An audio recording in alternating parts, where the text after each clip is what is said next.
ये बात वही बन रही है कि क्या ये अभी थोड़ी और गिरावट बाकी है, लेकिन वो आपको एक मौका देती है कि वहां से कुछ वैल्यू पिकिंग की जाए और फिर आगे वो रिटर्न बने। उस पर भी हम आते हैं, लेकिन ये विवेचना तो हो गई कि बाजार में हो क्या रहा है, चल क्या रहा है, एफआईआई जितना बेच क्यों रहे, कौन कौन सी चीजें हैं जो इम्पैक्ट कर रही है। अब ये कि क्या कहाँ सबसे ज्यादा दर्द है, तो अभी आपने लार्ज कैप की भी बात की, तो लार्ज कैप का थोड़ा ऐसा होता है कि ब्लो लग गया, एक हड्डी टूटने जैसी बात है, धीरे धीरे प्लास्टर चढ़ा दिया रिकवरी आ जाएगी। लेकिन ये जो मिड और स्मॉल कैप है ना, छोटे छोटे वुंड्स जैसे है कि वो खुले घाव हैं जिसमें से लगातार खून रिसता रहता है और आपको तकलीफ होती है, और हर दिन और गिरावट उस पर नमक छिड़क देती है, ऐसा ऑलमोस्ट हो जाता है। तो अनुज, आप मुझे बताएं कि ये जो मिड और स्मॉल कैप का दर्द है, ये कैसे राहत इससे मिलेगी, ये कितना और चुभेगा? देखिए, मिड और स्मॉल कैप में बहुत केयरफुल रहने की ज़रूरत है। मैं पता है बार बार एक चीज़ कह रहा हूँ, बाहर लोग ना गलती क्या कर रहे हैं ना, लोग देख रहे हैं कि हाई से कितना गिरा है, हाई से कितना गिरा है, अरे हाई से 30% गिर गया, अरे हाई से 40% गिर गया। भाई साहब, चले कितने थे? 4-4, 5-5, 10-10 गुना हुए थे स्टॉक पिछले 2 से 3 साल में।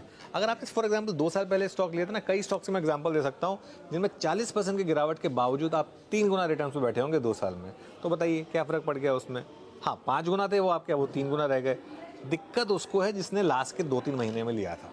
दिक्कत उन इन्वेस्टर्स की है, या दिक्कत उन इन्वेस्टर्स की है जो लेके बेच देते हैं फिर लेते हैं, लेके बेच देते हैं फिर लेते हैं। जो पोस्ट कोविड लेके बैठे हैं उनको कहाँ दिक्कत है। लेकिन मिड कैप और स्मॉल कैप में रिस्क है, लेकिन मिड कैप और स्मॉल कैप में अपॉर्चुनिटीज़ भी हैं। इस चीज़ का भी ध्यान रखिए। ऐसा नहीं है कि अक्रॉस द बोर्ड सिर्फ सेलिंग आनी है। काफ़ी स्टॉक्स हैं जहाँ मिड कैप और स्मॉल कैप में मुझे लग रहा है कि आगे जाके अच्छा प्राइस एक्शन भी बनेगा। ठीक है, तो देखिए, देखने का नजरिया जैसा अनुज समझा रहे हैं कि आप कहाँ थे, वहां से आपको कितना लॉस हुआ वो इस वक्त हो रहा है, ब्लीड कर रहा है तो लग रहा है कि चोट लग गई है, खून निकल रहा है, लेकिन क्या आपने बहुत सारा प्रोटीन खा रखा है, बढ़िया बॉडी बिल्ड कर रखी है, छोटे मोटे ब्लो अगर सह सकते हैं तो अलग बात है, और उसमें भी फिर वो कह रहे हैं मौके, तो इन मौकों की आगे हम बातचीत और करेंगे। सर, अभी लेवल्स की बात कर रहे थे जैन साहब, तो 21,500 या उसके बियॉन्ड थोड़ा अभी और कहाँ कोई बॉटम वैसे प्रेडिक्ट करना मुश्किल होता है हमेशा, आई नो, फिर भी आपके लिहाज से बॉटम कहाँ हो सकता है और कहाँ से फिर आपको धीरे धीरे पिक करना शुरू करना है? देखिए, टेक्निकल एनालिस्ट तो मैं नहीं हूँ मैं वैल्यूएशंस और फंडामेंटल्स देखता हूँ। लेकिन ओवरऑल अगर प्राइस टू अर्निंग्स रेशियो देखें तो एक एवरेज लेवल पे मोरलेस आ गया है, 5 ईयर्स की एवरेज लेवल पे आ गया है। तो जो 3-4 महीने पहले लग रहा था कि एक्सपेंसिव होगी इंडियन मार्केट्स, वो अभी माहौल नहीं रहा है। और हम अर्निंग्स की बात करें, और क्योंकि वैल्यूएशन हमेशा हमेशा अर्निंग्स के पर्सपेक्टिव से भी देखना पड़ता है, तो अर्निंग्स की बात करें तो निफ्टी की जो प्रॉफिट ग्रोथ है वो अगले 2 साल के लिए करीबन 10% जितनी एक्सपेक्टेड है। लेकिन जो ब्रॉडर मार्केट है और विद इन दैट इवन जो स्मॉल कैप्स है, वो अभी भी लगभग 15 से 20% तक का ग्रोथ दिखा सकती है इन टर्म्स ऑफ प्रॉफिट्स। और उनकी जो वैल्यूएशन है वो मोर और लेस लार्ज कैप्स के लाइन में आ गई है।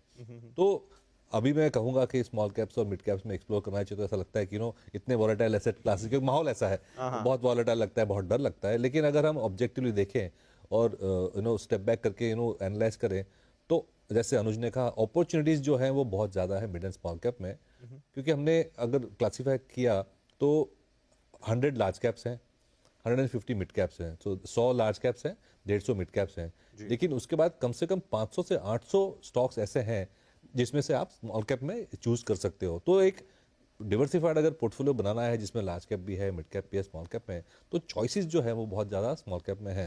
हाँ, अभी मैं बोलूँगा तो थोड़ा डिफिकल्ट लगेगा मानना क्योंकि माहौल ऐसा है। लेकिन अगर हमने देखा है कि लॉन्ग टर्म में अगर स्टॉक पिकिंग करना है तो हमें ब्रॉडर मार्केट में जाना पड़ेगा, क्योंकि टिपिकली जो फास्टेस्ट ग्रोइंग सेक्टर्स होते हैं वो हमेशा छोटे से शुरू होते हैं और फिर बड़े बनते हैं। Right, right.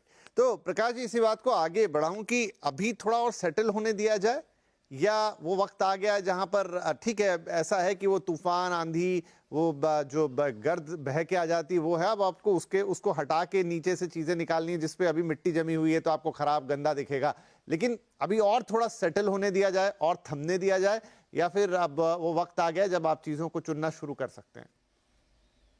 नहीं विपिन, ये सबसे सबसे बड़ा सवाल यही उठता है। देखिए, गिरावट तो समझ आ गई, गिरावट झेल ली आपने, मायूसी सहन कर ली। अब आपको करना क्या है, क्योंकि आप, ये तो है नहीं कि आपने इन्वेस्टिंग जर्नी अपनी बंद कर दी है। तो होता है जैसे आपने कहा कि बाजार को बुखार क्यों लगा, तो ये जो बुखार है इसको अच्छी तरह सेटल होने से पहले अगर आप एक्साइट होके काम करना शुरू कर देंगे, फिर से लेना शुरू कर देंगे, तो वो एक अंग्रेजी में वर्ड है रिलैप्स, तो वो रिलैप्स भी आ सकता है। तो ये बुखार को बहुत हल्के में ना ले। इसमें जो बाइंग आपको करनी है वो बहुत सिलेक्टिवली करनी है। चॉइसेस बहुत हो रही है, लेकिन जैसे अनुज ने कहा कि अभी भी 30% नीचे गिरने के बाद भी चीजें 40% गिरने के बाद भी महंगी कई जगह लग सकती है, क्योंकि अर्निंग्स ग्रोथ नहीं आ रही है। पिछले साल अर्निंग्स ग्रोथ की विजिबिलिटी अलग थी, और आपने अभी एक ग्राफिक दिखाया, उसमें एमएससीआई इंडिया में अगर आप देखें हम माइनस में है, लेकिन अभी भी हमारा मल्टीपल जो पी मल्टीपल है 24 का है। चाइना को 13% अप्रिशिएट हुआ है जनवरी 2025 से 45 दिन के अंदर ही, लेकिन मल्टीपल अभी भी 12 का है।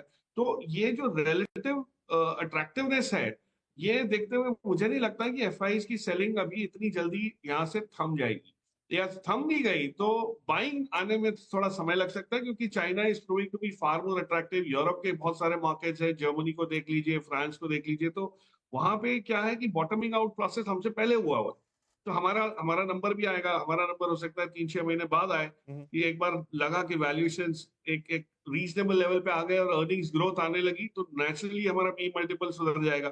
तो मुझे लगता है कि जल्दबाजी अभी नहीं करनी चाहिए।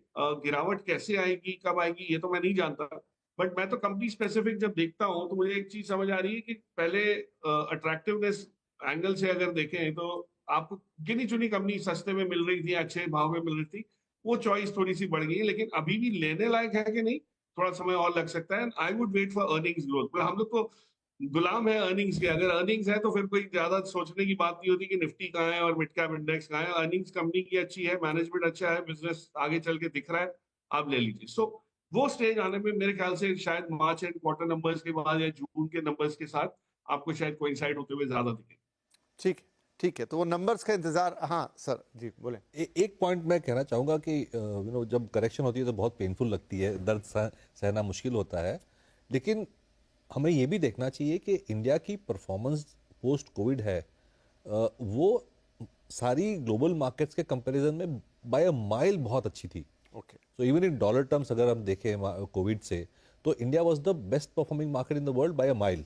ओके, ओके, हमारा जो कंपाउंडेड रिटर्न है पिछले 4.5 साल में करीबन 30% से ज़्यादा रहा है, which is much more than बाकी सब मार्केट्स। तो 30% कंपाउंडिंग के बाद 5 साल के हिस्ट्री के बाद अगर बाजार 15% गिरा है, तो इतनी बुरी हाल नहीं है हमारे। हाँ, ये 15% जो 3 महीने में हुआ है वो amongst the worst performing markets हैं, सबसे खराब है ग्लोबल। बट अगर 3 या 5 साल का देखें तो अभी भी हम बेस्ट परफॉर्मिंग मार्केट है। और यही बात अनुज भी कह रहे थे कि आप अगर तुलना करें, गिर रहा है तो लगता है गिर रहा है, लेकिन देखें कि क्या है, तो आपका एक ये जरूर है कि आपका 5 गुना के रिटर्न पे बैठे थे वो 3 गुना रह गया होगा, लेकिन अभी भी ऐसा नहीं है कि नुकसान बहुत ज्यादा आपका हो गया, गिरता बाजार। अच्छा लगे हाँ, तो एक सवाल मेरे मन में आ रहा था जब अभी आप लोगों की बातचीत सुन रहा हूँ। एफआईआईज जब हम बोलते हैं कि बेच रहे, तो क्या वो 100% से बेच रहे होते, कुछ सिलेक्टिव बाइंग नहीं कर रहे होते पीछे से?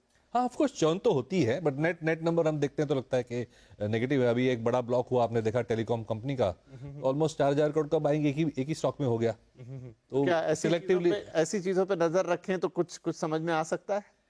लेकिन ये तो बास्केट तो बहुत बड़ा है, मुश्किल है ट्रैक करना। बट मैं ये कह रहा हूँ कि सिलेक्टिवली तो एफआईआईज आते ही हैं, हमेशा चर्न होती रहती है। फॉर एग्जांपल अगर वो इंडस्ट्रियल्स या कैपिटल गुड स्टॉक्स में ओवरवेट थे, फाइनेंशियल्स में अंडरवेट थे, तो शायद वहाँ भी थोड़ा पैसा जा सकता है, उस तरह की चर्निंग हो सकती है। बट हमें तो ब्रॉड नंबर से, नेट नंबर से मतलब है। राइट। पंकज जी, तो जब फंडामेंटल बातें कर रहे हैं तो अर्निंग्स पे बहुत ज्यादा बातचीत आ रही है, लेकिन अगर थोड़ा टेक्निकली देखें तो किस तरह के मौके बाजार में बनते हैं? अब उतना एनालिसिस एक आम निवेशक के बस की बात तो नहीं है, आप लोगों की राय पे ही बहुत सारे लोग निर्भर करते हैं, फिर भी समझने के पॉइंट ऑफ व्यू से कैसे देख सकते हैं? देखो